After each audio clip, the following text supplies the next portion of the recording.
বেতৰ শিল্পৰে এক আকাশ চোৱাৰ সপোন লৈ কেইজনমান যুৱকে এক বিশেষ উদ্যোগ স্থাপন কৰিছে আৰু মই এই উদ্যোগটোতে এই মুহূৰ্তত উপস্থিত আছোঁ আৰু দেখুৱাইছোঁ যে কিমান সুন্দৰকৈ এই ধৰণৰ বাঁহ বেতৰ জৰিয়তে কিছু শিল্প ৰূপ দিব পৰা সা সামগ্ৰী প্ৰস্তুত কৰিব পাৰি। এইটো দেখিছে লাইটৰ ষ্টেণ্ড। এই লাইটৰ ষ্টেণ্ডতেই ধুনীয়াকৈ লাইট ইয়াত ফিটিং কৰা হ'ব আৰু তাৰপিছত ইয়াক খুব সুন্দৰকৈ সজাই তোলা হ'ব। আৰু এই ধৰণে আমাৰ যিসকল থলুৱা শিল্পী সেই শিল্পীসকলে এই ধৰণৰ কামবিলাকত নিয়োজিত হৈছে।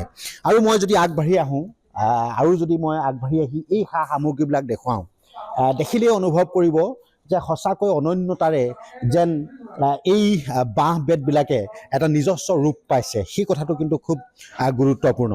আৰু এই সা সামগ্ৰীবিলাক কেৱল বনালেই নহ'ব, ইয়াৰ এক উচিত বজাৰৰ প্ৰয়োজন হ'ব আৰু সেই বজাৰৰ ব্যৱস্থাও ইতিমধ্যেই কেইজনমান যুৱকে কৰিছে আৰু এতিয়া তেওঁলোকে খুব ধুনীয়াকৈ এই সা সামগ্ৰীসমূহ UK, US, অসমৰ বিভিন্ন প্ৰান্ত, নৰ্থ ইষ্টৰ ভিন্ন প্ৰান্তলৈকে পঠিয়াইছে।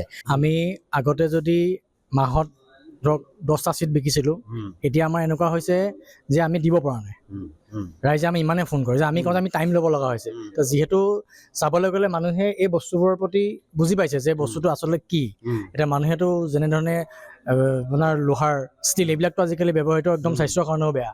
আৰু এতিয়া আমি ইয়াৰ পৰা অকল এইটোৱে নহয়, আমি এতিয়া কাপ, চাহ খোৱা কাপ, বটল এইবিলাকতো আমি ব্যৱহাৰ কৰিছোঁ, এইটো স্বাস্থ্যৰ কাৰণে ভাল, সকলোৱে জানে। তো যিহেতু আমি এইখিনি কৰিবলৈ চেষ্টা কৰি আছোঁ আৰু চাইণ্টিফিকলি এইবিলাক ভাল অনুভৱ কৰা। ইয়াৰ বহুত হিউজ মাৰ্কেট, বহুত হিউজ।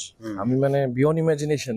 কাৰণ মানে আপোনাৰ এতিয়া গোটেই ক'ব গ'লে ইণ্ডোনেছিয়া আৰু জাপান, চাইনা অলমষ্ট তেহেঁতৰ 60 to 70% ইকনমি বেম্বু গ্ৰথ দিয়ে চলি আছে। চ' তাৰ পৰা ইম্পৰ্ট হৈ মেলি বহুত বেলেগ বেলেগ কাণ্ট্ৰিত যায়।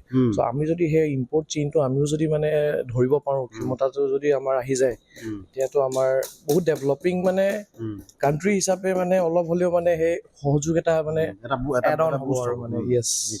আৰু এই ধৰণেই লখিমপুৰৰ কদম ৰংপুৰীয়া জৰাধাৰ গাঁৱৰ পৰাই এই বাঁহ বেতৰ শিল্প এক নতুন ৰূপ পাওক, এই ধৰণৰ এটা আশা ব্যক্ত কৰি কদম ৰংপুৰীয়া জৰাধাৰ গাঁৱৰ পৰা মই হেমন্ত বেজে বিদায় লৈছোঁ। ধন্যবাদ।